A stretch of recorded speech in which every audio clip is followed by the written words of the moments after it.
From the Multiply family of churches, we are Behind Open Doors, a podcast designed to take you behind the scenes, discovering what it takes to multiply disciples, leaders, and new churches. We're located in the U.S., the Hampton Roads region of Virginia. Visit us at multiplythechurch.com. Hello, everyone. My name is Caleb Denny, and I am joined by my friend, my brother, Justin Sleeper. What's up, buddy? Hey. So we are going to tell a story here, and it's no ordinary story. It's the story of a young man who's no longer a young man, who now has more gray than orange in his beard, and that is the story of Justin Sleeper. And the reason we are telling his story is because we are going to be talking about this phrase, long obedience in the same direction. We've been using that phrase for probably close to over 10 years, at least 10 years. And what we mean by long obedience in the same direction is not that God is after our perfect behavior from salvation until we're glorified with him upon death here on this earth, but that we're taking gradual steps towards growth in Christ, our sanctification, that is a step or a journey of long obedience in the same direction. It's kind of like the stock market that's going up, right? Like there's going to be downfalls, there's going to be high upticks, there's going to be, just gradual growth in the same direction. And Justin, you are the man that I look up to when it comes to this in my own life, of just being steady, constant in every season. And so let's go ahead and let's tell your story. And let's start by maybe telling us a little bit of your background. I believe you were born in the baptismal of Ocean View Baptist Church. It was a water birth. Yeah, sure. Yeah, and you came out and your mom slapped you on the butt and you said, Jesus! That's right, Yeah. that's right. Yeah, so can you just tell us a little bit of your background? Who is your mom and dad? Kind of your growth story, if you will. Start there. Yeah, sure thing. So my parents are Philip and Gwen Sleeper. They were actually married at Ocean View Baptist Church, 1977, I think it was. I came along in 1980, and like Caleb said, I'm pretty sure I was born in the baptismal. We were at church every Wednesday, every Sunday, growing up, and my grandmother, my dad's mom, was a member there. My mom's great-grandmother was there, so just a lot of family history in that church, and just really seeing that example, I think, is what was a big part of my life. I mean, our family gatherings, whether it be good or bad, all those things were, they were revolved around Christ. Like we didn't deal with, sorrow, in the ways of the world. We dealt with sorrow with the gospel. We knew that these things are not eternal, that we are celebrating somebody's life, those kind of things, So just had that example before me growing up. And so just really, just a great time of Laid a foundation, right? Right. Yeah, exactly. Laid that foundation for how to, have that long obedience, if you will. And so let's. I'm gonna skip you past your we'll call this your pitfall, if you will, which is known as teenage years. That's right. Or just acting a fool as a teenager, which is, I don't want to put words in your mouth, but did what typical American teenage boys do, right? Yeah, tried to run and, felt the Holy Spirit tugging me back. I mean, it was just constant, right? Obvious, yeah. I was like, okay, I'm not going to do this. Yeah. Yeah. Tried to be bad, but that's right. He kept on making you come back to be good. Yeah. So then you meet your bride. Mm-hmm. When do you meet her? So I was a junior. She was a senior. In high school. In high school, correct. And we had known each other probably for a couple of years, but not really, weren't really friends, if you will, just passing acquaintances. And she had a really kind of a funny story. I got her number and didn't tell her I was going to call her, didn't really have any plans, but she was trying to get out of going out with her friend one night. So she was like, oh, yeah, Justin's going to call me, and we're going to go see a movie or something. So her friend was like, okay. So her friend was taking off forever to get ready, and Jen's just kind of waiting, like, yeah, he's really going to call. And, believe it or not, I actually did call her that night. And we went out to a movie, and it was a terrible first date. She said if I had not been a gentleman, she probably would have not ever gone on a second date with me. But I did call and just say, hey, that date sucked. We should try that again. And, it's kind of history from there. We've been married for 20 years now, and 3 kids, and just the whole thing. So yeah, that was kind of a marker, if you will, in my life, in my walk. I think when we got married, that we both kind of realized that this is where we need to get serious. This is where we need to really live for the Lord. While we were dating, we did a lot of young adult ministry. We were in YAM, Yes. young adult ministry that we had at Ocean View, and Sunday school was in the Gap class. That's right. Graduates and professionals. That's right. All the acronyms, we had to do it. And so yeah, just living for the Lord how we knew how. If there was something that wasn't there, we tried to kind of make it happen for people that were our peers and people that weren't. We had a lot of younger, non-married folks that were part of that group too, and just people that I was in that group. Yeah, honestly.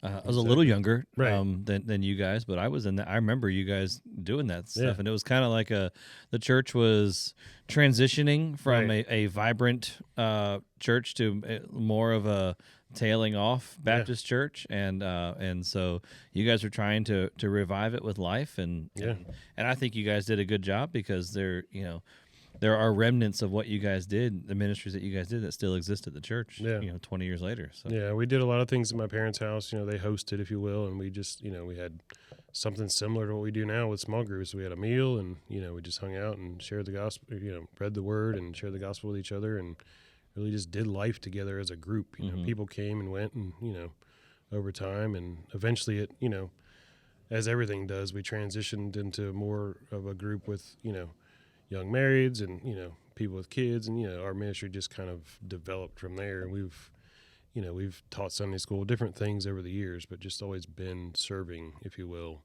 however God has called us to.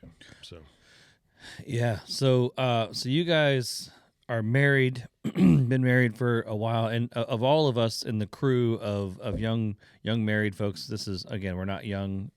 We're still married. We're all still married, but we're not young anymore. But but in that young married couple, you guys were kind of the first ones to have kids. right. So what was that like, when the Gavinator came into being? How did that change? How did that shift you and Jennifer's relationship with the Lord, but also your relationship with one another? Yeah. It was stressful. I actually got shingles while she was pregnant, which the doctor said can be brought on by stress. So I don't think I realized how big of a weight, fatherhood was. It's great to be, friends with guys, and just deal with those kind of things. But just having that actualization that I was going to be responsible for another human being it's a lot. Yeah. And, luckily for us, we were able to buy a house the year we got married. So we had a home, we had a place, to bring him home to, if you will. So a lot of that stuff was not really very stressful, but it definitely changed the dynamic. Once you have kids, your life changes. Like, it just does. You can't just go out on a Friday night and hang out. You can't just do things that you are free to do, if you will, quote unquote, without kids. You have a little more structure. You got to plan things. And so that was quite a transition for us, I think. And it definitely, I think we'd been married,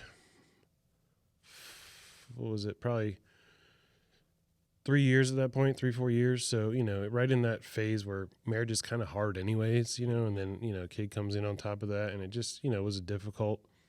The honeymoon was over. Yeah, exactly. You guys are still trying to figure out how to communicate and how to be honest and open with each other, all those things, and just being tired as a new parent doesn't help that. So I think that was really a growing time for us as a couple. We met other couples that had kids and, really learned from them and, just were able to kind of see those things. And it's funny, everybody says it, but you realize, oh, I guess my parents weren't so whatever the word, I'm trying to say something nice. My parents weren't as dumb as we thought they were, I guess is Yeah. the best way to say it. They really knew what they were talking about. And you just kind of learn all those things that you have to as a parent. And so after Gavin, we had a miscarriage in between. That was a really difficult part. We had this plan of, kids 2 years apart. We were going to do this thing. And that was at the 2-year mark, had the miscarriage. And in the middle of it, it was devastating. We didn't know why, God, why are you doing this to us? All the questions, we all ask. And, but as we came through it, we knew that God was bringing us through this so that we could minister to other couples in the future. And that's what we've done. We've been able to just share that heartbreak, if you will, with other families. Like, it's not something you want to do, but if you don't have that brokenness in common, you can't serve alongside people that do. So yeah, that was tough. 2 years after that, our second kid come along, Grady. Perfect, 10 fingers, 10 toes, all the stuff, came out great. And from there, we weren't sure if we were going to have kids anymore, or weren't going to have any more kids. We were going to still keep our kids, we're going to get rid of them. So don't catch me on that. But so Is there a trial period? If there is, I yeah. I have thoughts. The return policy is up. You got 30 days or so, and that's it. So, so not sure if we wanted to have more kids, I should say. But we had always had a heart for adoption, and so a few years fast forward, 2017. Well, probably the journey started in 15. I think we had to do a lot of foster care classes and all these things, and we weren't sure how we were going to adopt. And there's so many ways. I'm sure people know that have adopted that, and if you don't, there's a million different avenues. But so we went down that road and just kind of were like, we're going to take a step and see where God leads, and if these doors close, then they do. If they don't, then we'll go from there. And about 2 years later, we were initially connected with one child that didn't end up working out. She had a lot of just physical needs and emotional needs that we weren't able to handle. And, the center who she was with were just, saying, hey, she needs, just different care. So that was tough because that was really tough. I yeah. remember that. Yeah, because we kind of learned about her. We knew her name. We had a picture, all these things that you kind of, just like when you become pregnant, you are instantly attached. Like, that's your kid. Like, you just dream about what they're going to be like, all the things that, new parents do. So that was another kind of like just really difficult time. We were like, oh, okay, so what are we doing? And a few months went by. We just kind of were like, all right, Lord, it's up to you. We're not going to, we're not going to push this. We're not going to force, something to happen. We went to a really weird meet and greet thing that, where you it was at a Golden Corral of all places. And you kind of do this, for lack of a better term, it's speed dating with foster kids. It was a really weird situation. I don't recommend it per se. I think it's good for the kids because they get to come out of their shell, but it was just really awkward. But so you go around, you meet these kids, you get to know them. Hey, so-and-so, they kind of tell you their story, and it was an interesting time. I'll say that. And then I think about a month later, we learned of our daughter, and we're just kind of told her story, and we both looked at each other and we're like, yep, let's do it. And, things kind of progressed from there. It was I'm going to stop you Yeah. there because at this point in time, from 2015 to about 2017, you and I were meeting once a week and doing discipleship early in the morning. in front of what is now Coaster Coffee for a little while, sitting on that loud street. Yeah. Correct. We were like, we'll just have some peaceful coffee time. It's like, whoa, it's like not peaceful. Sitting at all. in our lawn chairs. That's right. In front. That's right. Yeah. Praying over the coffee shop. Right. But I remember a specific time of you and I being at Starbucks on Ward's Corner in Norfolk, yeah. and you were in a vulnerable time of just kind of wondering out loud why if Lord, we're trying to do this thing, we're trying to be obedient to the call to adopt. Why is it so hard? Right. And I think that's an interesting way of bringing this all back to the long obedience in the same direction, is because in the midst of life, in the Mhm. midst of marriage to Jennifer, having your boys, your biological boys, and seeing God's faithfulness in that, and then getting to this place of adoption and wrestling with the difficulties of it, but yet also never losing sight of the fact that God is faithful. Right. And just and I saw it, and it was just a beautiful display of just gospel living, Mhm. not just gospel knowledge, but gospel life Yeah. lived out, and so you have Nikki. Mm-hmm. She comes and she lives with you guys. How old was Nikki when you guys got her? 17. 17. 17. Most people, just so we're clear, do not adopt teenagers. That's like the least Yeah. age group to be adopted. And so Jen and Justin, of course, being Jen and Justin, they said, yeah, we want that age group. Right. And I do believe that part of that was because of the time that you guys spent helping Aaron and myself with youth ministry. Yeah. You guys had a heart for those youth kids, and then Yeah, and just doing the research in foster care, we saw those statistics where that 15 to 17-year-old range, they just don't. They age out, and then their life is just kind of Right. lost after that. It's tough. Yeah.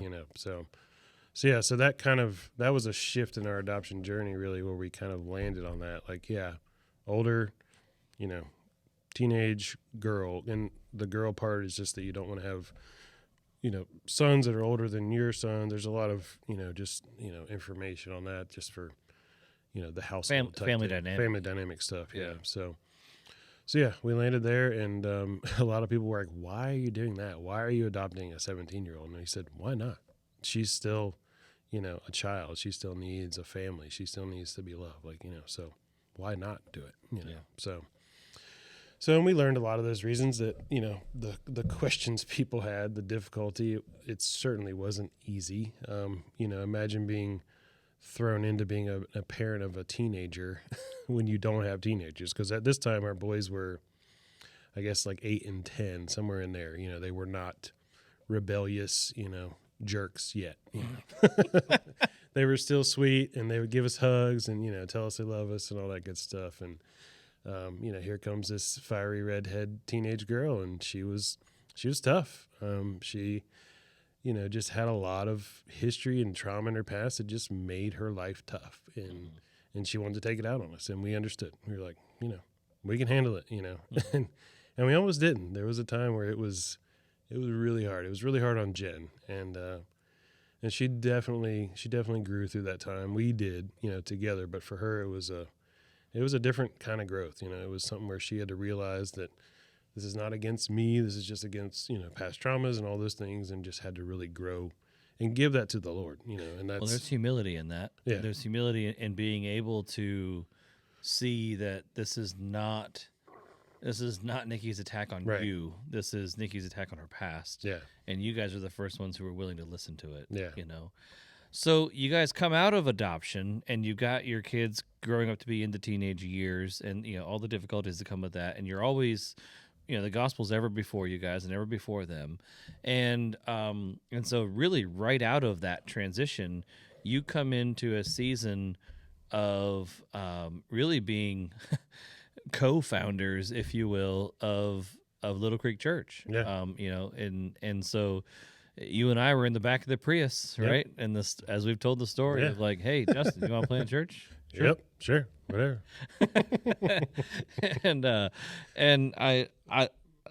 I say that because that is your heart, and I, not flippant, but it is like whatever the Lord wants, that's what we're going to do. Yeah. And so you then move into a season of being in the core team, but an elder on the core team. Yeah. So you have transitioned now from an elder at OV. You went from being like a young man at OV, again, born in the baptismal, kind of thing, growing up in the church, growing into rooted faithfulness as an adult, still growing and maturing, and again, long obedience in the same direction. You have your lulls, you have your highs. And then you've come into this elder role where you are now the spiritual leader of the church family. Yeah. Sure. And now we're going to go do that, and we're going to go build a new family, and you took that on alongside me. And what did that do to your faith? What did that do to you and your wife's faith together? But also, what did that do to you guys and just your family dynamic? And how did you grow closer to the Lord? How did you struggle with the Lord in that season? Yeah, so it was terrifying, I guess, if I could put it in a word. Just to kind of put in perspective, like you said, we've been in this church. We've raised our boys in this church. Our daughter, for her last year, went to high school at OVCA. She graduated there as a senior. She was loved on by that school. All these things. So our church walk, if you will, as a married couple, as a family, is at OV. So, we're saying yes, we want to multiply out of here, and we're going to plant a new church, and that's hard. It's not something you do take lightly. That's not something you just do and just go, oh yeah, we're just going to go to another church. That's that's a difficult thing. Your church is your family, and if it's not, then maybe I pray that one day you find that that church family, because it was the best way I've worked out to describe that time as more of a breakup, if you will, or like I don't know how like a transition in our life for sure, where you're not leaving, you're leaving well, but you're still leaving these people behind and going to plant this new church. And it really stretched our faith. It made us question, why are we doing this? We have so great here. We've got people we love, people we care about, all these things, and we're gonna go deal with messy people over here and start a new church and do that's hard. Like, why do we want to go do that? And obviously that's what the Lord's calling us to do. He doesn't call us to sit back and and take the easy route and just do what we'd like to do, if you will.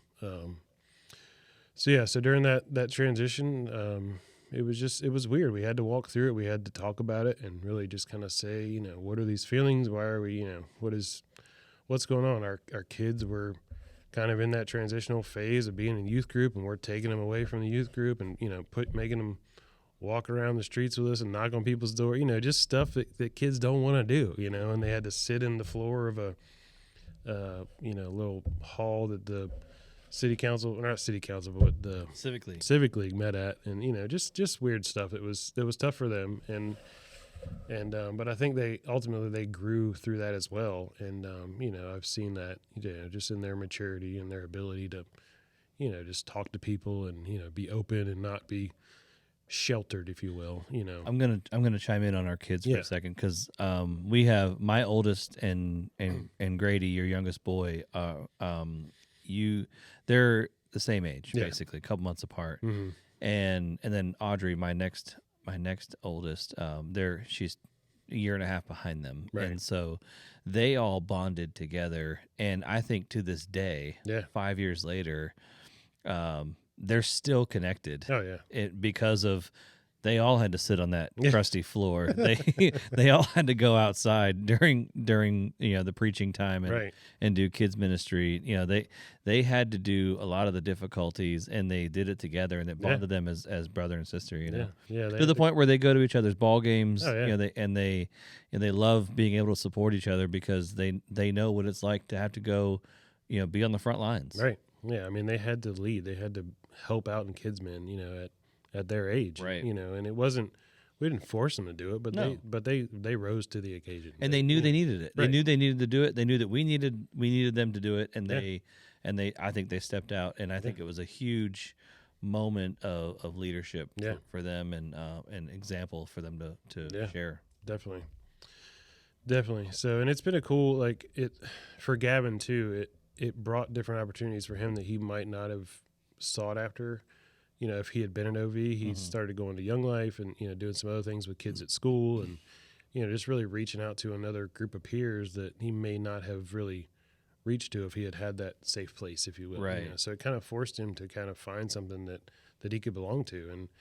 And I think that's the way it should be. I don't, sure, he would have been fine at OV, but I think he's grown lifelong friendships, through Young Life and through that experience. So. Right. That's really good. That's really good.